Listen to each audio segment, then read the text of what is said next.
time for another bike build. As you can tell, I'm pretty excited about this build. It's been a hot minute since I've rebuilt a full bike that wasn't one that I already kind of worked on a little bit. So this is a brand new bike to me. Well, no, it's not. It's really old. I don't know exactly how old it is, but it's a Raleigh Marauder, and it's purple, which is pretty cool. My dad picked it up for me from Facebook, from in my hometown in Somerset, and it cost about the same amount of money if you were going to a pub in London and you bought a round for you and your 4 other mates. Or if you're in the countryside, you'd probably be buying beers for you and maybe 6 or 7 of your mates.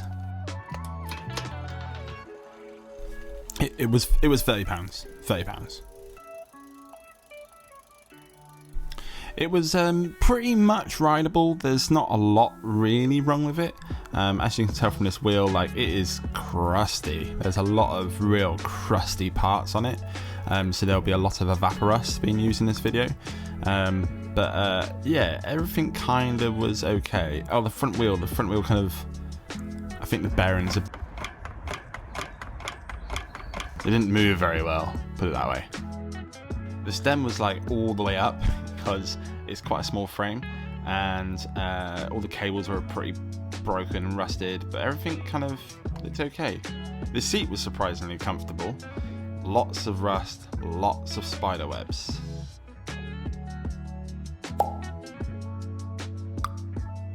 But it was a cool bike and I had some cool ideas for it. So let's tear it down and try and get rid of some of this rust.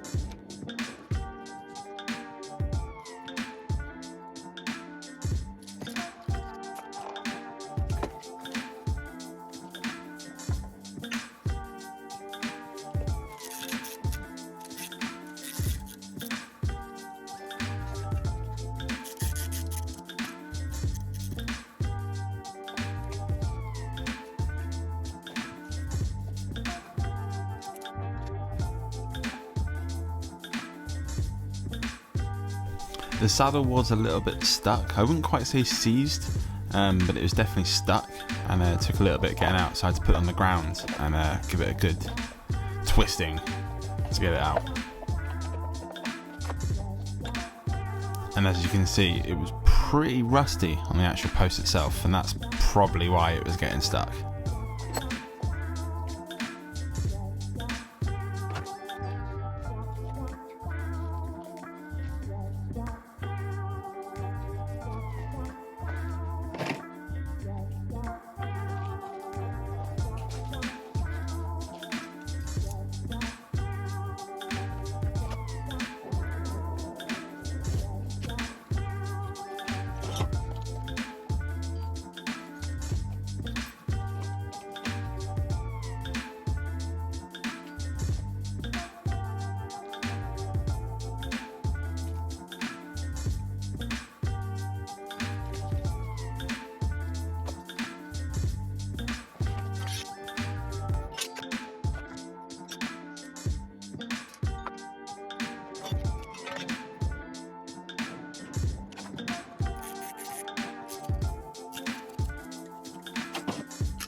And then that's when it happened.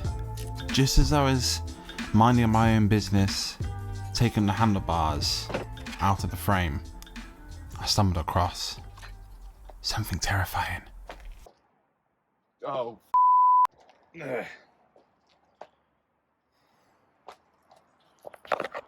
At this point, when I looked down into the tube, all I saw was a Black Widow, and I properly myself. Obviously, that's insane. You don't get those in the UK, but that's what my fear was telling me. So I just grabbed the closest thing I had to me and tried to flush it out.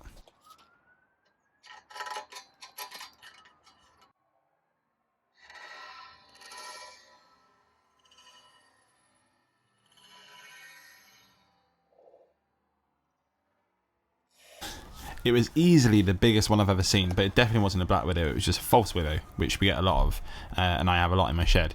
So still terrified by it, but hey ho. So after taking 5 minutes just to calm myself down a little bit, I removed the last couple of bits, which just the actual fork and headset.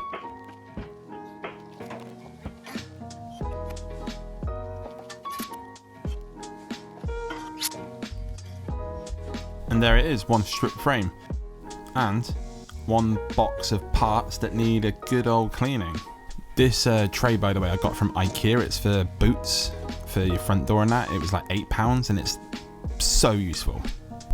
The cleaning was a mixture of just WD-40, bit of muck off, any other kind of degreaser I had knocking about, and a hell of a lot of elbow grease.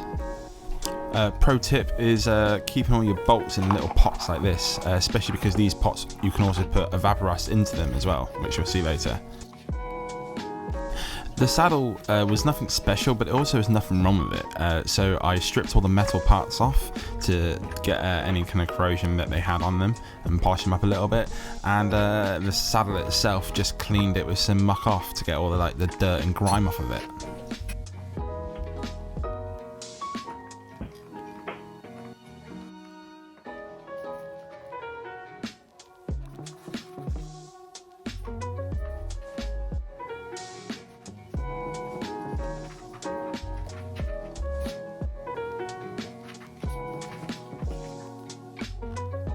So that's all the parts clean, ready for the evaporust. Some of these look quite shiny from this shot, but like when you get close up, there's a lot of rust on them. I couldn't work out what on earth I was going to do with this crank arm though, so I was trying to measure it up against some pots, and this one luckily ended up fitting, surprisingly. And onto the evaporust, one of the most used and most favourite tools of any bike builder. This is some I prepared earlier. But no, seriously, this is, I use this all the time, even if it's a part that's maybe only got the tiniest bit or, you know, a little bit on there, I just bang it in there overnight before I build it, just to kind of get any kind of like oxidization that might be there or may even be invisible.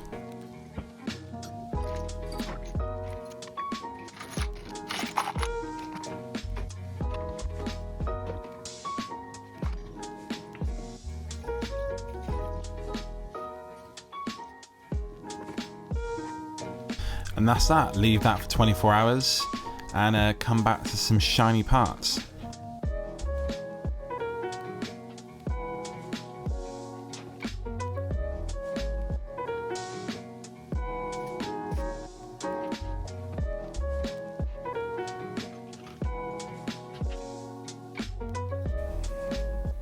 As you can see from this part here, there's still a little bit of surface rust on it. I needed to build this bike today really, so I had to kind of put a bit more elbow grease in, just scrubbed it off with a copper brush. I did miss a bit and did get that bit, just so you know.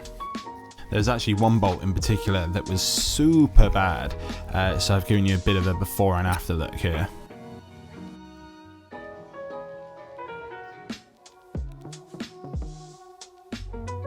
It's still not perfect just because this bolt has quite a lot of damage on it anyway. It's the seat post bolt, so it's obviously been wrenched over time, but compared to where it was, it's so much better.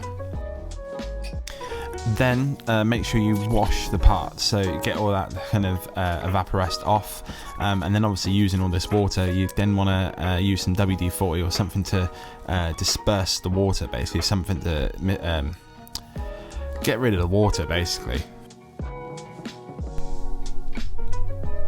I'm going to leave it there. The rest of the build is going to come in the next video. There's a couple of parts that I'm missing, and there's a couple of parts that I've decided whilst doing that I'm not happy about anymore. I'll explain it more in the next video, but yeah, let's leave it there, and part 2 will be coming very soon. And that's the end of another video. Thank you so much for watching and hanging out with me today. The next video will be next week, and if you want a bit of a sneak peek, I will probably be posting some of the finished bikes up on my Instagram, which is this handle right here on your page, so go and check it out.